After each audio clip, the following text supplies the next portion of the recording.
sa mga mata mo na nalulungkot ka. Kaya gumawa na ako ng paraan upang mapawi ang kalungkutan. Kasi naman lagi ka nagkaaganyan. Ayoko naman na ikaw ay masaktan. Ramdam ko ang pakiramdam na nahihirapan. Kaya naman ayoko nang iparamdam sa'yo.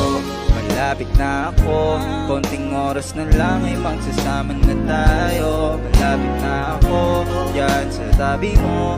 Konting tiis na lang, mahal mo, wala na ang iyong lungkot. Sobrang saya naman